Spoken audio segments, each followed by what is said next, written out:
নমস্কার, আমি জ্যোতিষতন্ত্র পি কুমার বলছি মন্ত্রের যন্ত্র থেকে।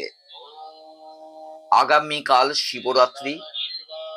এই শিবরাত্রি উপলক্ষে বিহিত পূজা পদ্ধতি, মানে কালকে যে পুজোটা আমরা সবাই মিলে করব, সেই পুজোর পদ্ধতি অর্থাৎ প্রথম প্রহর, দ্বিতীয় প্রহর এবং তৃতীয় প্রহর, চতুর্থ প্রহর, এই প্রহরগুলিতে আমরা কিভাবে স্বয়ং শিবের,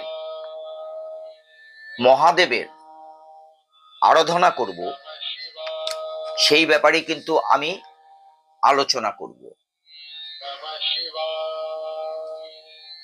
কৃত নিত্যক্রিয় পূজক রুদ্রাক্ষ মালাদি ধারক পূর্বক শুদ্ধাসনে পূর্বমুখে বসিয়া যথারীতি আমোচন বিষ্ণু স্মরণ পূর্বক স্বস্তি বাচক স্বস্তি সুক্ত ও সূর্য সোম ইত্যাদি পাঠ করিয়া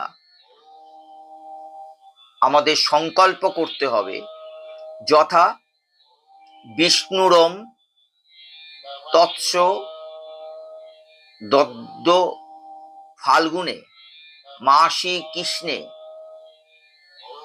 পক্ষে শিব চতুর্দশাং তীর্থৌ অমুক, মানে আপনার বা আমার যে গোত্রটা থাকবে অমুক গোত্র, আর যে পুজো করছেন তার নাম অমুক দেব শর্মা, শিবলোক প্রাপ্তিকাম যথা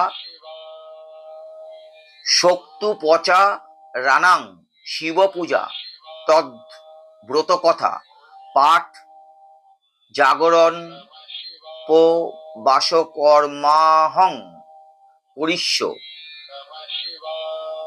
এরপর সম্পর্কযুক্ত পাঠ করতে হবে।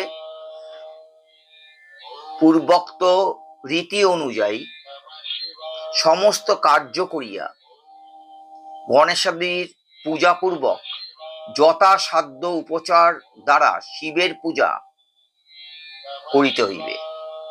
ধ্যান, প্রণাম ইত্যাদি সমস্ত একই প্রকার, কেবলমাত্র স্নান ও অর্ঘ্যদান মন্ত্রপূর্বক পৃথক।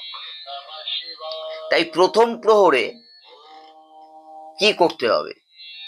প্রথম প্রহরে দুধ দ্বারা স্নান করিয়া বলিবেন, মানে বলতে হবে ইদং স্নানিয়ং দুগ্ধং ওং হোং ঈশানায় নম। আর এর অর্ঘ্য মন্ত্রটা কি? ওম শিবরাত্রি ব্রতাং দেব পূজা জপ নারায়ণ করমি বিধি বদ্ধত্বং গৃহান্নাঘং মহেশ্বর। এটা হচ্ছে প্রথম প্রহরে।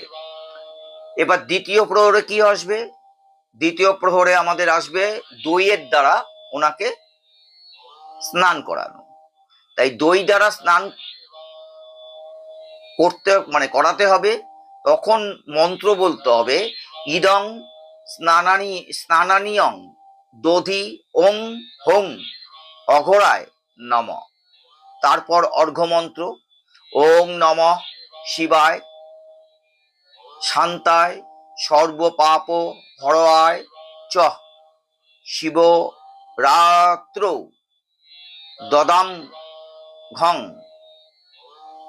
প্রদিদ উমায় সহ। এটা গেল দ্বিতীয় প্রহর। আর তৃতীয় প্রহরে আমাদের কি করতে হবে? তৃতীয় প্রহরে ঘৃত দ্বারা, মানে ঘির দ্বারা স্নান করতে হবে। তখন মন্ত্র বলতে হবে ইদং স্নানিয়ং ঘিতং ওং হোং বাম দেবায় নম।